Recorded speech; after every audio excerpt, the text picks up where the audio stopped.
सम्पूर्ण जन्मसिद्ध नागरिकका छोराछोरीले अविलम्ब नागरिकता पाउनुपर्छ।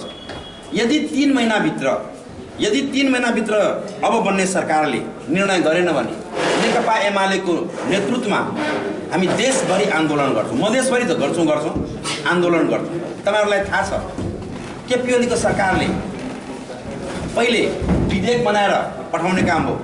त्यो विधेयक यो गठबन्धनको सरकारले पास गरेन।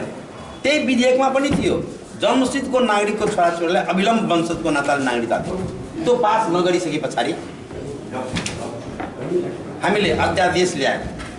अध्यादेश मार्फत पनि हामीले वंशजको नाताले नागरिकता दिनुपर्छ भनेर निर्णय गर्यौँ। तर नेपाली कांग्रेसकै गठबन्धनकै वकिलहरू यो विधेयकको अर्थात् यो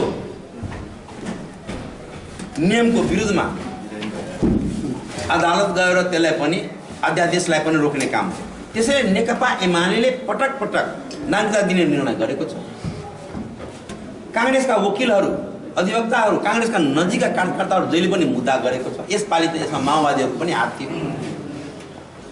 त्यो कारणले नागरिकता पाउनुपर्छ।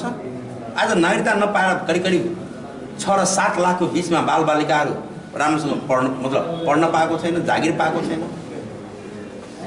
र उहाँहरूको नागरिकता पाउने अधिकार छ। र हामी नेकपा एमाले त्यसको लागि मैले अघि भनिहालेँ सरकार बनेको 3 महिनाभित्र यदि सरकारले त्यो निर्णय गरेन भने नेकपा एमालेको नेतृत्वमा यो सिंगै मध्य प्रदेशमा हामी आन्दोलन गर्छौँ र तबसम्म गर्छौँ जबसम्म नागरिकता बारेमा निर्णय हुँदैन। अब सुन्नुस्, विकास बनेको चिज चाहे त्यो शिक्षा क्षेत्रको होस्, चाहे त्यो भौतिक पूर्वाधार क्षेत्रको होस्, चाहे स्वास्थ्यको होस्, एकैचोटि हुँदैन। तपाईहरुलाई थाहा छ 5 सालको अवधि हामीले पाएका थियौँ।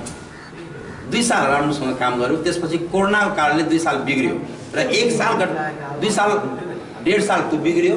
1.5 सालपछि हाम्रो सरकार फस्यो र हामी गठबन्धनकै जुन क्रियाकलाप थियो सरकारको जसको कारणले काम केही हुन सकेन।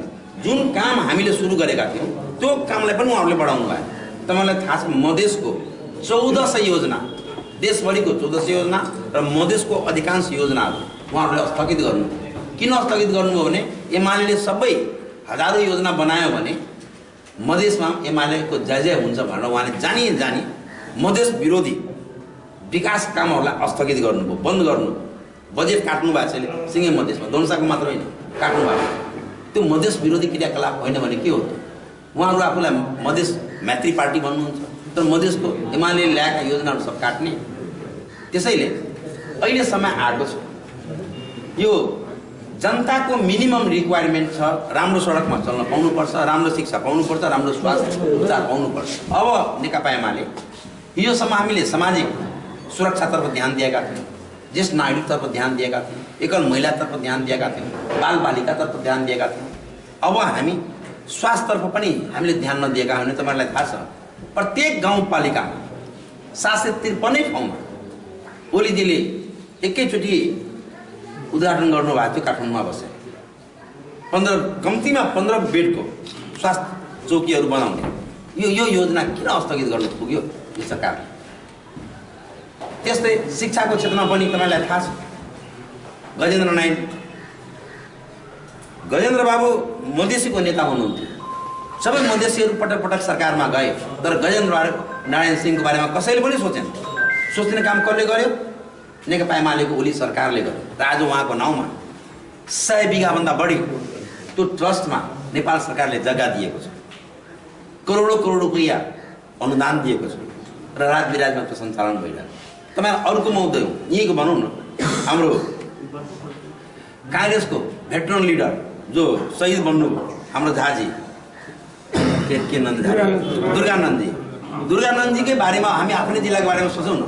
उहाँ शहीद बन्नुभयो 18 चोटि बौद्धर उपरान्त अहिलेसम्म 18 चोटि कांग्रेसको प्रधानमन्त्री बन्ने काम बौद्धरदेखि अहिलेसम्म 18 चोटि। तर दुर्गानन्द झाको बारेमा कांग्रेसले कहिले सोचेन। ओली सरकार नै उहाँलाई पहिलोचोटि राष्ट्र शहीदको रूपमा घोषणा गर्नु। त त्यसैले यो विकास काम एकैचोटि हुने पनि होइन। ओलीजीले स्वास्थ्य क्षेत्रमा त पड्को मारिसक्नु भएको छ। तपाईलाई थाहा छ उहाँ प्रधानमन्त्री हुँदाहुँदै पनि नेपालमै किडनीको अपरेसन गराउनु भयो। किन? उहाँ त सरकारले उहाँलाई जहाँ पनि पठाउन सक्थ्यो नि। देशप्रतिको माया र हाम्रो हस्पिटलहरूको पनि क्षमता हुँदाहुँदै नेताहरू उद्योगपतिहरू बाहिर गएर ट्रिटमेन्ट गराउँछ, त्यो चाहिँ नगराओस्। त्यसैले मै नेपालमा गराउँछु त्यही सोचको साथ उहाँले रिक्स लिएर गराउनु भएको र सफल पनि हुनु। हाम्रो देशमा स्वास्थ्य धेरै खराब छ त्यो कुरा होइन, तर यसलाई मोनिटरिङ सरकारबाट भइरहेको छैन, अनुगमन भइरहेको छैन। गर्यो भने नेपालको डाक्टरहरू खराब छ त्यो होइन, जानुहोस् न संसारभरि नेपालका डाक्टरहरू एक से एक छ। त्यसैले तपाईँले जुन कुरा गर्नुभयो सबै एकैचोटि सम्भव पनि छैन। बिस्तारै बिस्तारै विकासको क्षेत्रमा हामी हात हाल्छौँ।